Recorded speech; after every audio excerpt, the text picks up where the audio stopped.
All right. Good afternoon, everyone, and welcome to today's webinar entitled Experiences of College Students in Addiction Recovery, a Critical Case Study. My name is Dory Hoffman. I'm with the Kauai Central Office staff, and I'll be serving as your technical producer for today. So as my first official duty, as our attendees are kind of filing in and taking their seats in our virtual audience today, I just want to make sure that if you're online, that you can you may not be able to see anything yet because I don't think we're sharing a screen yet, but we will in a moment. So just want to make sure you're hearing my voice okay, and if you can, that's a step in the right direction. So I want to, so many more people are familiar with the Zoom and virtual channels now these days, but if you're not familiar with Zoom, want to draw your attention to, there's a ribbon, could be located anywhere on your screen, but mine happens to be on the bottom. There is a little virtual hand there. That's a way for you to sort of participate. You can click that hand, and if you raise that hand, that lets me know that you can hear my voice. And I do see some raised hands, so that's really great news. Thank you so much for doing that. And when I turn it over to our presenter today, we'll begin showing our screen. Or actually, Dory, you can do that whenever you see fit to do that. So okay, thank you for doing that. So I did mention that we'll be turning it over to our presenters in a moment, but first I wanted to take just a few minutes to sort of go over some housekeeping items and how the flow of the presentation is going to go today. We're going to have obviously some presentation time and some slides presenting the research from our presenter. And then after that, we'll have time for questions and answers, and we'll do that virtually. Again, want to draw your attention, if you're not already familiar, there's a ribbon and there should be, I think it's on the bottom of your screen possibly, but it should say Q&A on it. If you click on that, that will open up a box where you can type in questions that you might have at any time. And you don't have to wait until the end of the presentation to ask those questions. You can just, as you think of them as we're going along, please feel free to go ahead and type those right in. We'll be sort of moderating those and monitoring them as we go through the presentation. And at the end, we'll take time to answer the questions. Unless there's something vitally important that we need to kind of stop and address along the way, we'll do that as well. So I also wanted to mention that we'll be recording this presentation today. So we will have the recording available on a YouTube video a little later, and we'll be able to share that out with any colleagues of yours who may have missed the presentation.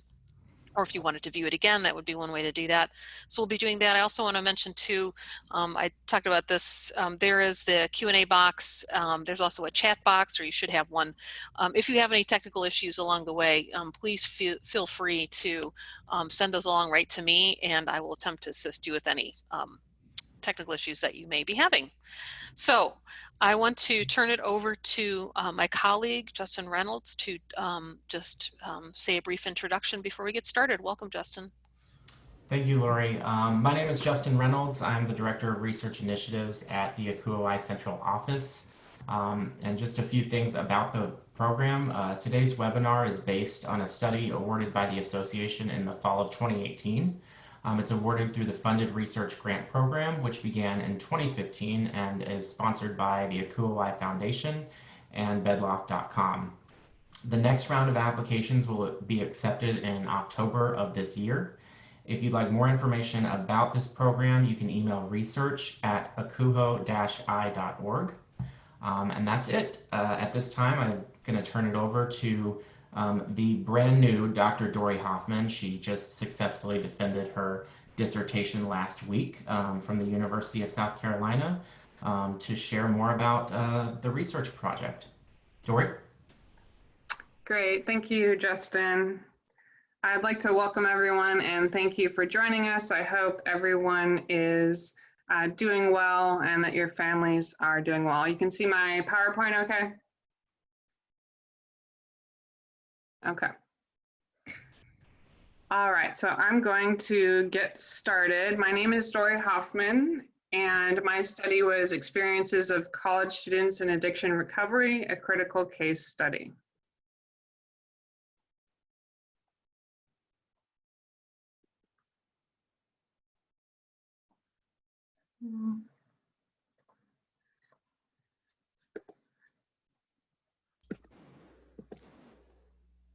Oh, it looks like we lost your PowerPoint. Yeah, I'm trying to, it won't hit next. There we go. Okay. So I would like to thank ACUHO-I for funding this study. I really appreciate the support, and to everyone working in Dory? housing. I know it must be a stressful time, so I really appreciate all the work Dory? everyone has done. I'm sorry to interrupt you. We're not seeing your screen, so I think it stopped sharing at some point. Oh, okay. I'm sorry. Try that again. There we go. Well, it's not in slideboard yet, but you're back. Okay. Can you see it now? Yeah, we can. We're good. Okay. So this is my contact information. I will share this again at the end of the study. I just want to give you a quick abstract. This webinar features findings from a critical ethnographic case study on the experiences of college students in addiction recovery. I conducted personal interviews with 8 students in collegiate recovery programs with on-campus living experience. I collected data at 2 different 4-year institutions on the Southeast that lack sober living options. If at any point you have questions, let me know, and I'm happy to stop and explain. Just to give you a little information about myself, I'm an adjunct English professor at Midlands Technical University. I teach both University of South Carolina students and Midlands Tech students. I have an MFA in creative writing and a PhD in education administration. My dissertation was on this topic, and I'll also be presenting these findings next month virtually at the National Collegiate Recovery Conference. So the guiding research questions of this study is I wanted to know, what are the experiences of college students in recovery? How do these students describe academic success? What barriers do they face? And what role does on-campus living play in the nationwide college drug epidemic? And finally, what support do students in collegiate recovery programs have? To give you an introduction into this population, 23% of full-time college students who live on campus meet the criteria for what's called AOD addiction. That refers to alcohol and other drugs, as alcohol itself is a drug. So that compares to just 8.5 of the general population. The most successful resources for these student populations have been collegiate recovery communities and programs. Also, sober housing has been had a positive impact on this community. This study fills a gap in the literature using qualitative methods because it gives students in recovery a space to tell their own stories. Most research on this issue is quantitative, as it comes from the public health sector. So this really adds a few qualitative studies on this population. So to give you some background of the key terms, recovery is a lifelong process where an individual quits using alcohol and other drugs. Relapse refers to a brief return to use. And addiction is when a person cannot stop using substances without intervention. The terms CRC and CRP, Collegiate Recovery Communities and Programs, are both used interchangeably. They just describe programs that are institutionally sanctioned, meaning provided by the university, and it's for students in addiction recovery seeking a college degree. CRPs have an overwhelmingly positive effect. In the US, there's a 95% success rate, meaning that only 5% of students in a CRC relapse. So the 95% success rate compares to only 7 to 50% of 12-step community members, including programs like AA and NA. Just to give you some background of what connection drug addiction has with higher education, drug use has been linked with poor academic performance, lower graduation rates from 4-year schools, overdose, and death. There are certain student populations that are high risk. High risk populations mean these students either come into college with addiction or they're more likely to develop an addiction while at college. The highest risk group is Greek life, followed by student athletes, on-campus residents, and students with mental illness. The highest risk subpopulation are Greek life living on campus, meaning students who live in fraternity and sorority houses. 80% have polysubstance use disorders, meaning they're addicted to 2 or more substances. Greek life members are also the likeliest to use MDMA and marijuana, MDMA also known as ecstasy. So just to contextualize this information, while 23% of full-time college students who live on campus do meet the criteria for alcohol and other drug addiction, it's important to understand that data. So off-campus student housing does not monitor substance use, so we really don't know the number. We don't really know that on-campus students have a higher addiction rate than off-campus, because we have to remember students living off campus aren't monitored, so we're not sure how to compare that. Also keep in mind that half of all college students engage in binge drinking, illicit drug use, or both. So it's not to say that on-campus housing causes that, as half of college students use illicit drugs, binge drink, or both. Also, off-campus student housing is often seen as more dangerous in terms of substance use. While it varies by institution, off-campus housing at both research sites for this study lacked residential advisors, supervision, security, or any policies against drinking and other drug use. Many participants stated they felt safer in on-campus housing. At one of the research sites, Walter University, the four-year college, off-campus student housing, residents were permitted to sell illicit drugs from their apartments. Residents even got free alcohol for renewing their lease every year, which was provided by the off-campus landlord.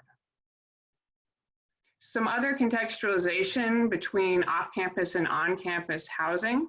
While again, students on campus and dorms are stated to have higher substance use rates, again, we don't know what the off-campus usage rates are, so it's difficult to really make that claim. So I did some participant observation at Walter University at several of the off-campus housing sites, and I noticed that there was rampant drug use. I observed students smoking marijuana at the community pool, doing cocaine in broad daylight, and selling drugs out of their apartments. So as I had some students, being an English professor that lived there, they asked me to call the university to report the drug use to see if we could do anything so they could feel safer. So I called Residence Life, I called Student Affairs, I called security, I called off-campus student housing, and I was told repeatedly by the university, off-campus student housing is a third-party business and they don't have to abide by university rules. So one off-campus student housing employee laughed at me and hung up because they said, "What do you want us to do? It's off campus, it's not our problem." So that was very concerning. And I think it also speaks to the good work being done by RAs and people that work in housing, because students really feel safer on campus when there is a system to report substance use, there is security, there's public safety. So I think more research does need to be done in off-campus student housing because it's just unsupervised and it can be a dangerous place. So a little bit more about the research sites. I made the research sites, participants, and locations anonymous. So that ensured the safety of the institutions, the participants, because although I did not directly ask about illegal behavior, when studying addiction recovery, underage drinking, and illicit drug use is going to come up. So I made sure everything was anonymous. So I'll tell you a little bit more about the research sites. So these are all pseudonyms. So they were both four-year schools that lacked sober housing. They're predominantly white institutions, coeducational. Middletown University is a liberal arts college with about 10,000 undergraduates. And Walter University is a public research university with 26,000 undergraduates. To be in the study, students had to have undergraduate status, on-campus living experience, be 18 years of age, enrolled in a CRP, and have 3 months of sobriety. The reason I had them have on-campus living experience is a lot of students in addiction recovery tend to be older. So we know that older students tend to not live on campus. And also all 8 participants did not feel comfortable living on campus as they maintained their sobriety, as they felt that on-campus dorm life would be a threat to their sobriety. So when I interviewed them, it was about their on-campus living experience, but they have since moved off campus. Again, part of that's to maintain sobriety, but a lot of it is that they tend to be older. For the research design, I utilized the frameworks critical ethnography, case study, and phenomenology. Critical theory, which includes theories such as critical race theory and feminist theory, really looks at things like power, oppression, and alienation. Because college students in addiction recovery are a silent population, they can often be oppressed, alienated, and silenced. Their narratives are often not told. So when we think about college students in recovery, by definition, they are anonymous. Their professors don't know that they're in recovery. Student affairs, their RAs, their advisors, no one knows that they're in this population. So critical theory allowed me to look at the ways this population is silenced and is not part of the policy process. Case study allowed me to organize the data. The cases are not representative like quantitative data. It just looks at the phenomenon. And also phenomenology is a way to look at the lived experience. So I asked students about their daily life in order to gain insight into the larger phenomenon on what it's like to be in addiction recovery on a college campus. So during the study, I conducted personal interviews with 8 participants. I used semi-structured interviews ranging from 45 to 60 minutes. And I did 3 rounds of interviews from October 2019 to February 2020. I also used a data collection method called photo elicitation to elicit memories and emotions. So one of the benefits of photo elicitation is I asked students, since students all have their smartphones with them at all times, to take pictures around campus, off campus, during winter break, to find places that were triggering to their recovery or just represented low points in their mental health. So there's a lot of benefits to photo elicitation. One benefit is that as a professor, or whether you're student affairs or working in housing, we don't see the campus through our students' eyes and we don't know how they experience it. So having participants take pictures around campus allowed me to see the school through their eyes. I didn't think about the fact that since our health centers, our gyms our libraries don't have parking lots, students in recovery, like many students, have to park at a bar to access student activities. So they would really kind of show the campus through their eyes, like there's bars on campus, this is kind of what I'm seeing. And another benefit to photo elicitation is it helps elicit repressed memories, things that if you ask a student, they couldn't tell you, but once they presented a picture, it was able to access memories that they maybe hadn't even thought about in years. So it added a layer of experience. The way I analyzed the data is I used coding, a common qualitative method of going through the interview transcripts, and I looked at action, repeated verbs, causation to look at the complicated nature of drug addiction and how it interplays with high-risk spaces like Greek life and student athletes. Emotion coding allowed me to go through the interview transcripts and highlight the different emotions participants had. And in every round of coding, looking at emergent themes, I used what's called in vivo coding. That means at no point did I assume what they felt or put words into their mouths. I always used the words of the participants to ensure authentic representation. So to reach data saturation, I triangulated data across literature, interviews, and photos. So this study is 300 pages long, and I had 200 sources. So the literature review for this study, I looked at over 200 sources and studies, and I made sure the themes found on this population were represented across the interviews and the photos. So when I collected findings and emergent patterns, I cross-referenced those with other studies. To ensure authentic representation, I engaged in what's called member checking. So with a 300-page dissertation and study, every time I used a quote from a research participant, I would email them and text them and say, does this adequately represent what you said? Because even though I had transcribers transcribe the interview data, I proofread it myself, I went over it, I wanted to ensure I was not misrepresenting the participants' stories. So I sent them every quote I used in the study, and they had a chance to correct it and give feedback on it. All 8 participants okayed every single quote and made no changes.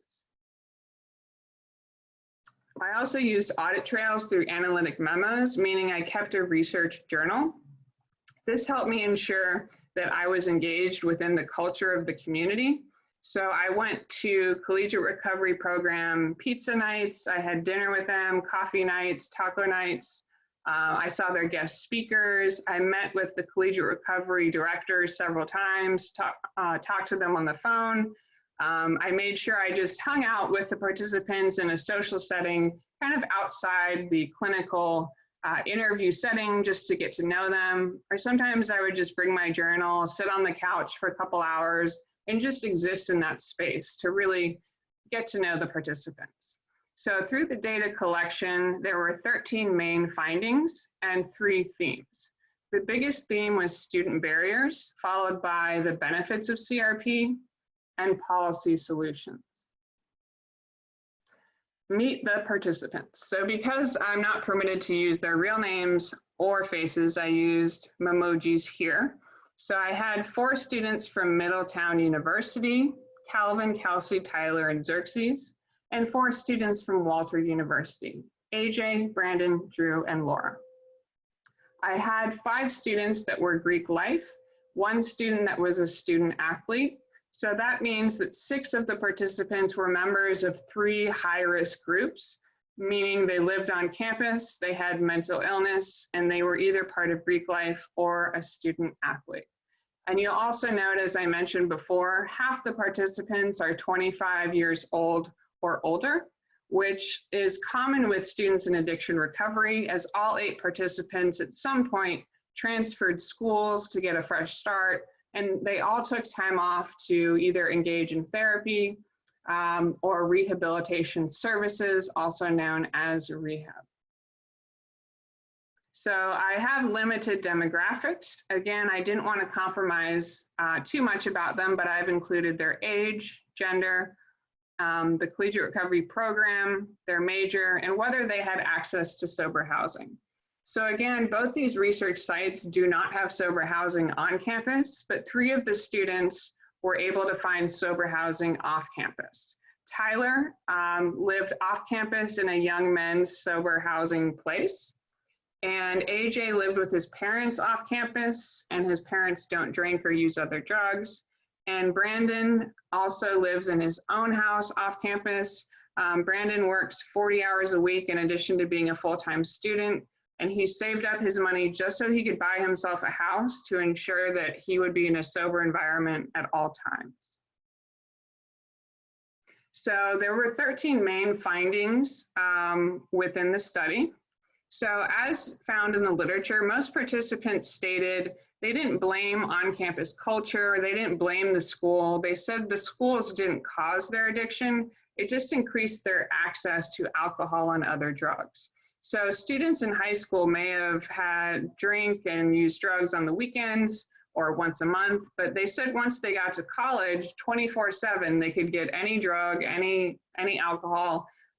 Most college students didn't even have a fake ID because the bars don't card in both of these college towns.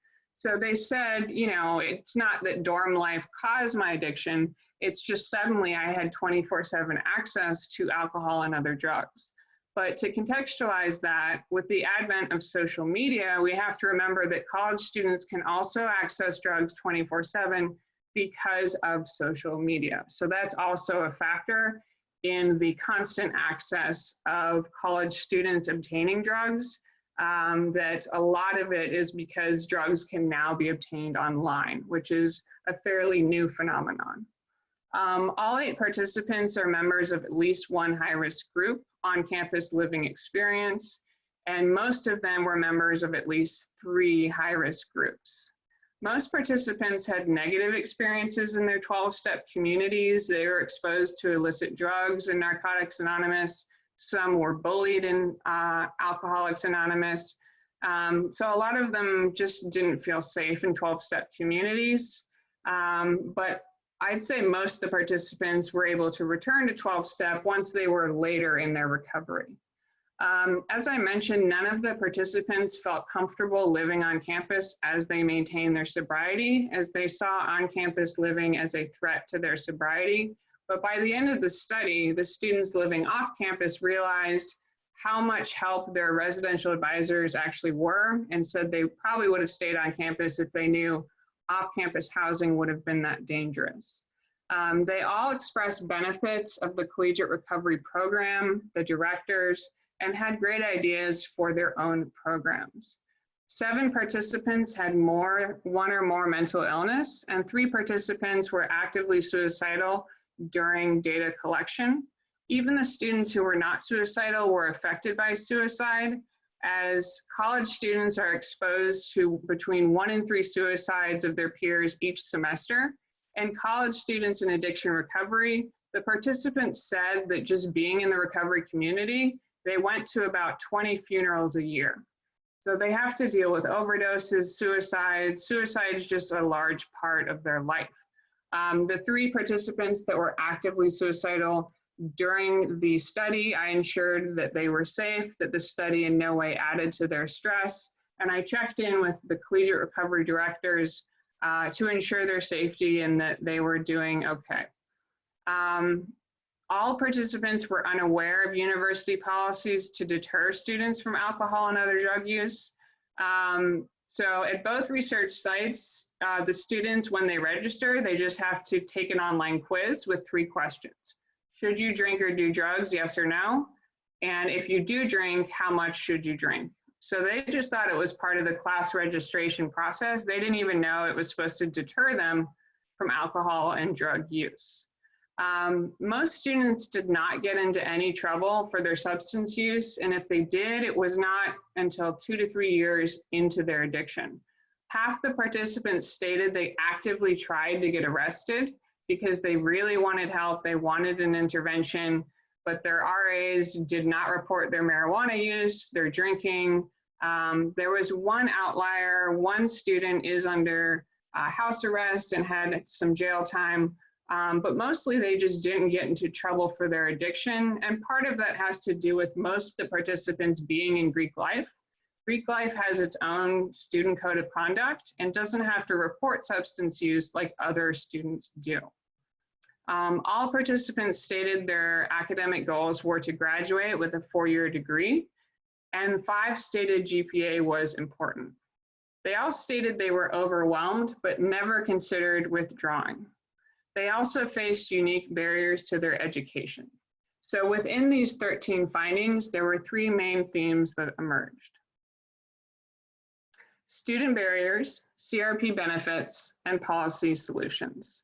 So as I mentioned, both on-campus and off-campus housing presented a catalyst to access for substances, but again, that includes just Wi-Fi, allowing students to purchase drugs over social media, and also 12-step programs where students were exposed to people who were still using or selling illicit drugs. Greek life and student athletes also lack accountability in substance misuse. Greek life don't have at these research sites RAs every night. They have what's called part-time RAs. So they have residential advisors that stay at Greek life maybe 1 night a week.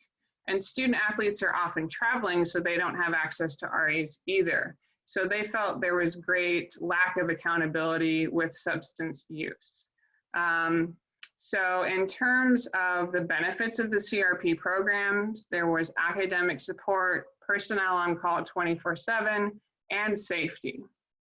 For the policy solutions, while some educational researchers and policymakers will look at the data and then just create policies on their own, I felt it was important to ask the participants themselves and say, what do you need and what do you want as a student in recovery? So all of these ideas came from the participants themselves. Participants really wanted academic resources such as 24-hour libraries, night and online classes, social programs like sober retreats, sober dances. They wanted more funding, and then they had great ideas for therapeutic programs like therapy dogs and things of that nature. So another student barrier is that a lot of students in addiction recovery struggle with mental illness, and most recovery resources are off campus. 12-step meetings are off campus, psychiatrists trained in suicide prevention are off campus, therapy is off campus. So it was a struggle for a lot of students. There's also a lot of triggers due to rampant alcohol and other drug use, bars that are physically on campus, dab pens, illicit drug sales on social media. There's just a lot of triggers on campus for students in addiction recovery. So just to explain a few terms that may be unfamiliar. I see there's a question here. Will slides be shared with us? Yes. So just to explain a little, I'm sure people have heard about the vaping epidemic and that there's been a rise in vaporizer use. So while vaping has been proven to be more than 90% safer than cigarettes, there is a vape called a dab pen, which includes THC concentrate that's between 60 and 99% THC, which is the active ingredient in marijuana. So marijuana use might have previously been known on college campuses as a plant with a pungent smell that RAs could immediately know someone was smoking marijuana. Now in the year 2020, THC can be vaped. It is odorless. It is used in public undetected. And THC concentrate, known as dab, is also known as the crack cocaine of marijuana. It's called the crack cocaine of marijuana because in the first time of marijuana's use, it can actually cause an overdose. Also, THC dab is really affordable. It's actually cheaper than smoking cigarettes. Students who vape THC concentrate can vape all day, every day of the year for less than $2 a day. So I actually witnessed students at both research sites doing dab vape pens in classrooms, health centers, dorms, walking to class, because these vape pens are identical to any other vape pen. So a normal vape pen is actually just fruit juice, and then you can add nicotine or marijuana. So I witnessed students actually charging their vape pens in professors' teaching stations because it's USB charged, and then doing drugs in class. So I think there needs to be more awareness with professors, student affairs, and housing, what dab vape pens are and the danger that they can have. Another term that may be unfamiliar is Narcan. That is the brand name for naloxone. That can reverse an opiate overdose by injection or nasal spray. A lot of the participants, if not all, said that there was a need for Narcan in colleges. They really wanted Narcan to be available for RAs, Greek life, student athletes.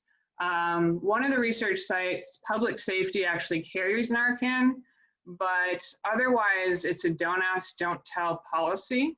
So that means students don't know that their school has access to Narcan, but if they know to ask the school pharmacist, then they can obtain Narcan. But at both research sites, residential advisors could be fired for handing out Narcan or even administering this.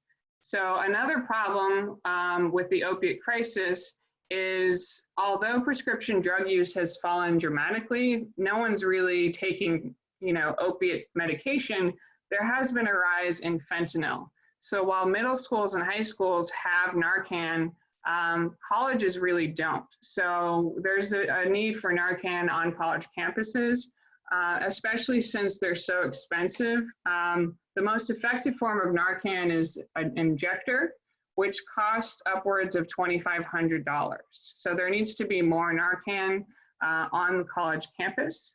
And again, there needs to be suicide prevention and more accountability from Greek life and student housing.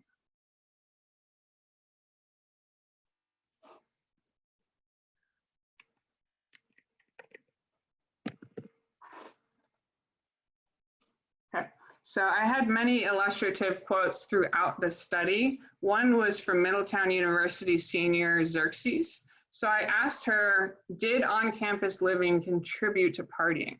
And she said, I'm not an alcoholic because I was exposed to partying culture. It was just a catalyst to access.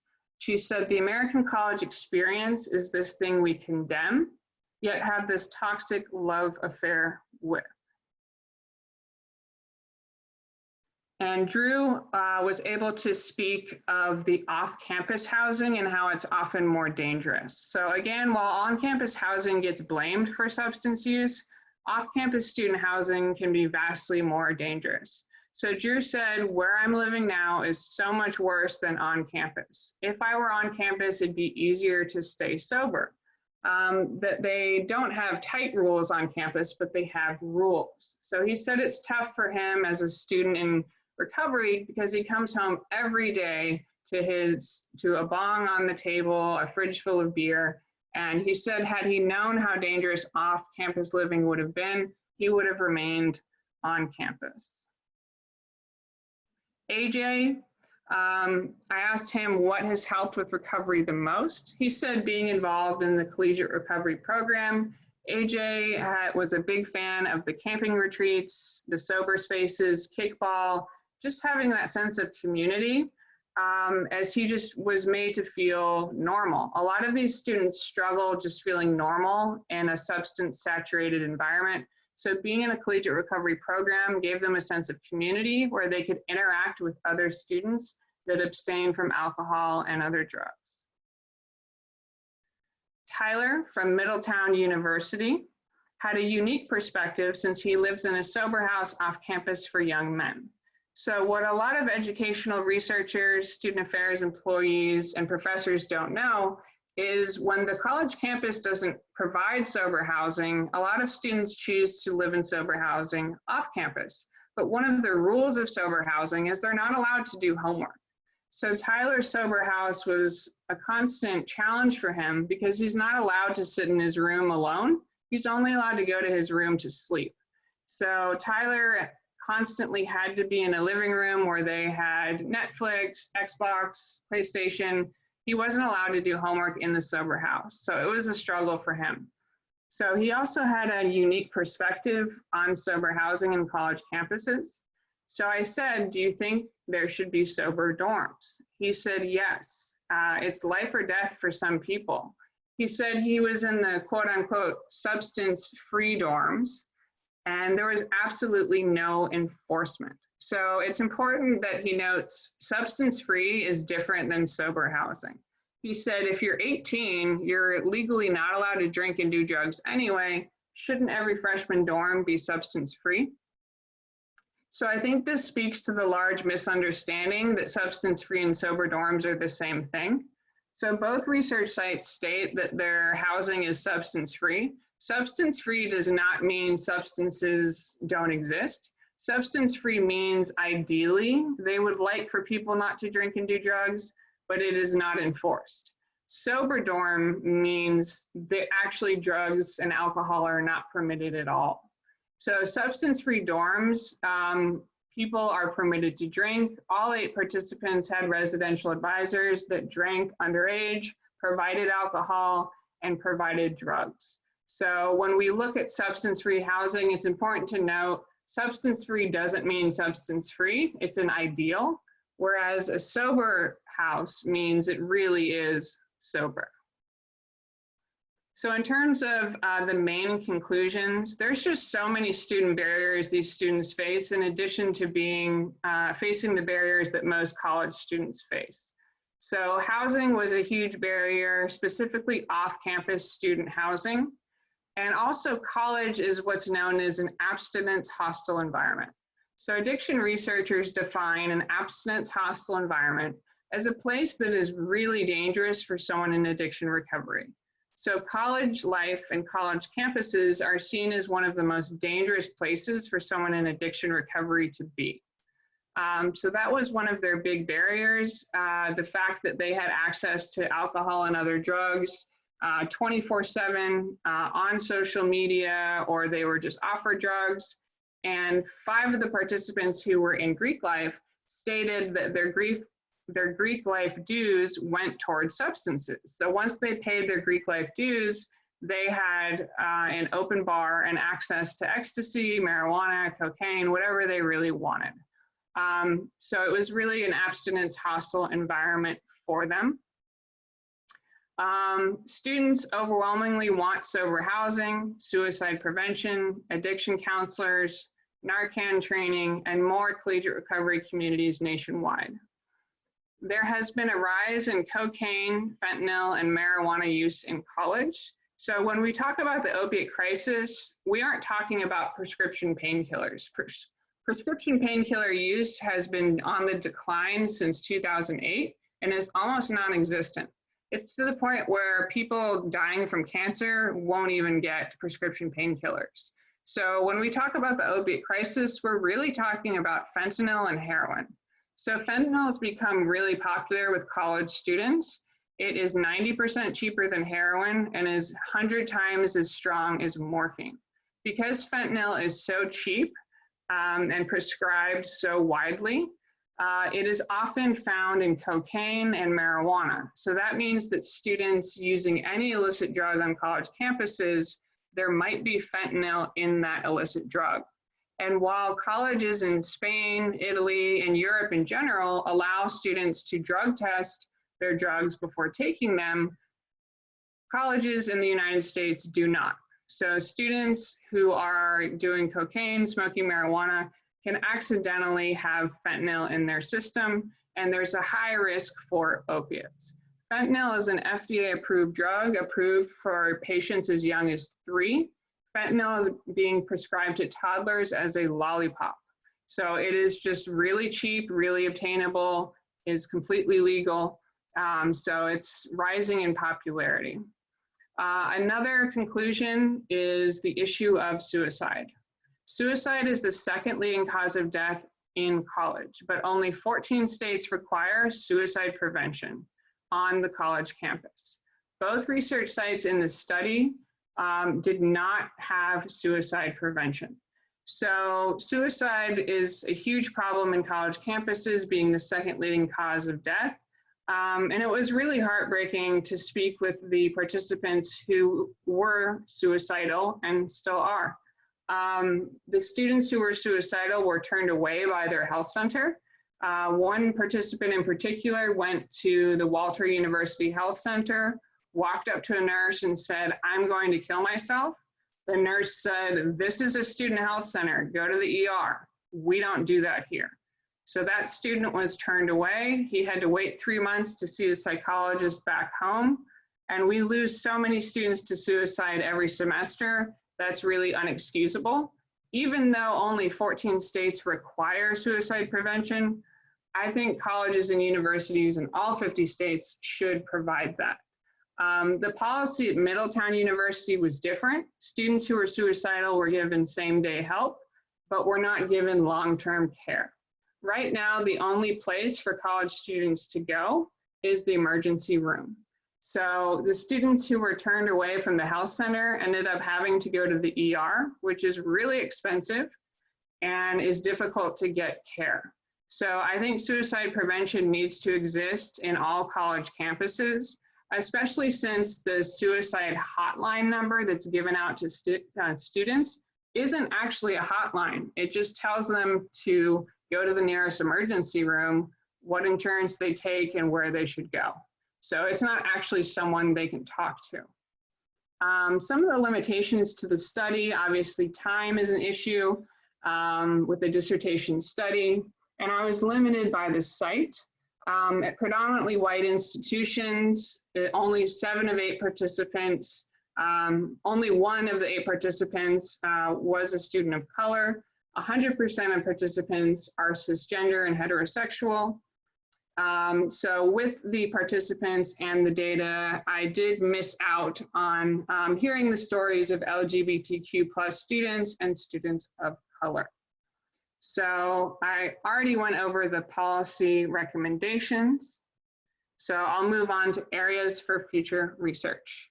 So having a literature review with over 200 sources allowed me to see the students that are absent from recovery studies. So we really don't hear the stories of people of color. As we know, due to the criminal and justice system, people of color are more likely to end up incarcerated, whereas white students or students that are not people of color tend to get a slap on the wrist and they end up in collegiate recovery programs. So unfortunately, to get the stories of people of color that are dealing with addiction recovery, we need to interview more incarcerated students. The students in the study, 7 of 8 were white, spoke of their white privilege often. They said, you know, if I weren't white, I'd be sitting in a jail cell right now. I don't even deserve to be in college, but here I am. So they were aware of their white privilege and just the lack of students of color in college in general. So that speaks to the problem of the war on drugs, the criminal and justice system, and the school to prison pipeline that plagues so many students of color. For future research, it would be really important for addiction recovery studies to be done in high schools, as high school use is a large predictor of use later in college. There also needs to be more qualitative research done on this issue. As I mentioned, it's mostly public health researchers. Educational researchers really aren't involved. And as many of you know, going to research conferences like AERA, ASH, AESA, I've been going to those educational research conferences for 5 to 6 years now. I have never once heard the words addiction, recovery, alcohol, drugs. I've never seen a single study. I've only even heard one study on mental illness and going to 3 conferences a year, every year for 5 years.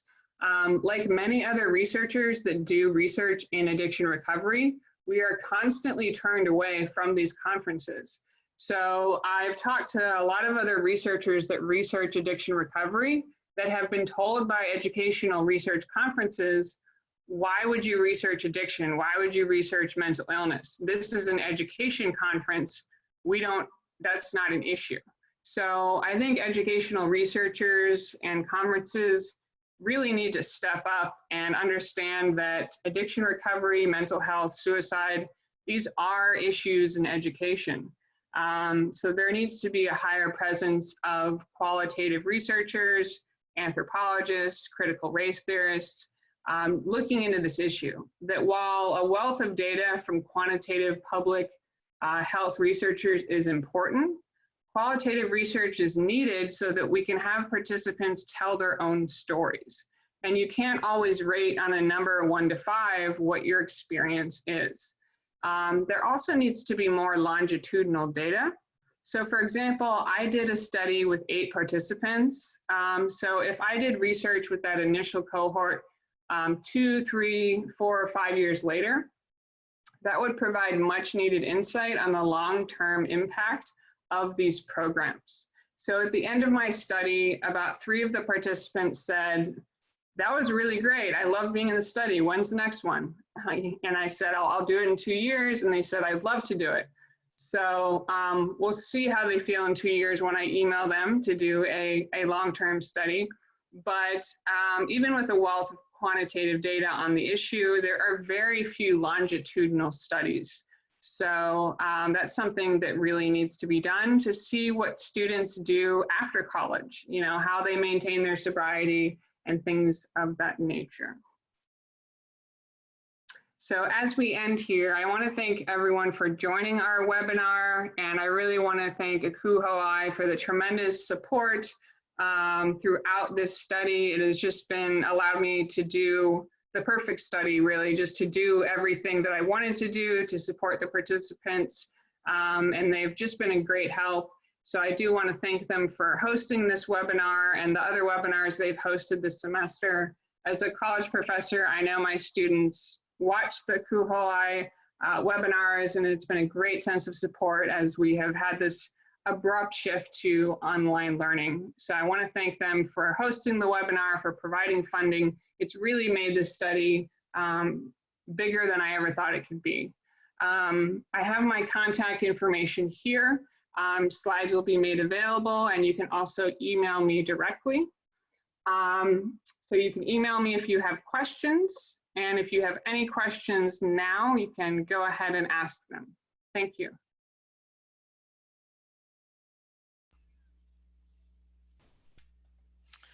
Okay, we'll just kind of wait for any of the questions to come in. I know it takes a few minutes sometimes. There was a lot of really great information. I know I learned a lot from it, so it'll probably take a few minutes for folks to type in some questions, but in the meantime, I wanted to mention, I think I mentioned this before, that we are recording this webinar, so if there is anyone who would want to view it again or want to share it with colleagues, we will have that available shortly after. Also, all of these webinars are made available in the ACUOI library. So if you have an ACUOI login, you should be able to access these down the road as well, along with a whole host of other resources. Virtually every research project that we fund or are involved with is made available through that service. So be sure to check that out. All right, and I'm just going to leave a pause for a moment just to make sure we give folks enough time to ask any questions. I do have one question. What suggestions do you have for dealing with dab pens? Yeah, so I see that question from Joanne. So the thing with dab pens is, like I said, they look identical to every other vape pen. So one policy that has been successful at both research sites is they don't permit dab pen use inside. They actually have vaping sections. So that students at least know when they go to the Collegiate Recovery Program that they won't be exposed to a dab pen because they don't allow vapes at all inside. So again, I'm not an advocate for banning vapes entirely because both research sites don't even have policies against cigarette smoke. So unfortunately, vapes are the only thing lowering the use of cigarette smoking on campus because there's no policies against smoking. I think there do need to be vape areas. I don't think they should be permitted to vape in college classrooms. So right now, students can vape in the library, during class, in class. And also we need to keep in mind that, you know, the states where marijuana is legal, that adjunct faculty, teaching assistants, they need to be aware that even though it is legal, they should not do drugs in front of their students, because I've seen adjunct professors smoke these, I've seen TAs smoke these, because it is legal in many states and at many schools. So I think having certain parts of campus, like vaping, like there would be a smoking section, would be helpful. And also people who vape, again, a lot of vapes are just apple juice or nicotine, just being mindful of that and then not vaping around other students, because it still is triggering to students in addiction recovery, whether there's dab or not. It's problematic because the only thing you can really look for is with people doing dabs, they'll have eyes glazed over, they'll have slurred speech, they will have a delayed response. So I also think professors shouldn't allow students to charge vapes in their teaching stations or allow students to charge vapes in the library. To kind of look out for that. In terms of that, we also need to pay attention to social media. So a lot of collegiate recovery programs recruit students using Facebook. And we have to remember that Facebook uses data mining. So students, once they join Alcoholics Anonymous, Facebook has access to their messages, their friend group. Students are actually matched with nearby drug dealers the second they join AA online. If they even Google, where do I find an AA meeting? Facebook will sell their data to local drug dealers, suggest them as a friend, and then match them with a local drug dealer. So we have to be mindful of social media. The participants recommended that collegiate recovery programs recruit through other ways. Because a lot of students in recovery want to delete their social media because of the data mining Facebook does. The fact that the second Facebook learns you're in addiction recovery, they will match you with a drug dealer. We need to find other ways to recruit students in recovery, whether it's mass texting, posters, that a lot of students in recovery don't want to be on social media at all, because the second they even use the word addiction in a private chat, they will get ads for alcohol, for marijuana, for dab vape pens, stuff like that. So I think having designated vaping areas on campus would help, and also limiting social media, or at least knowing that Facebook does that.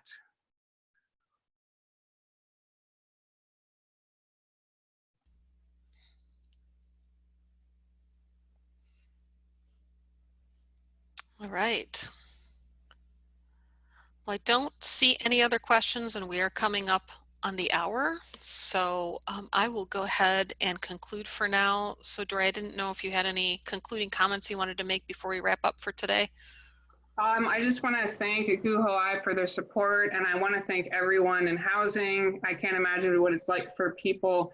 As an English professor, shifting online has been pretty seamless. So I just want to thank everyone, the good work that they do, and Aguhoai for just making this study possible. I really appreciate everyone who has joined today, and I hope everyone and their families stay safe. And I appreciate everyone's work, ensuring that students are not only safe, but happy. So thank you.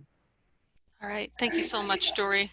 And also I want to thank everyone also in the listening audience for hanging in there with us this afternoon. This has been really informative. Thank you so much, Dory, for this information. And I hope everyone has a great afternoon. Thank you.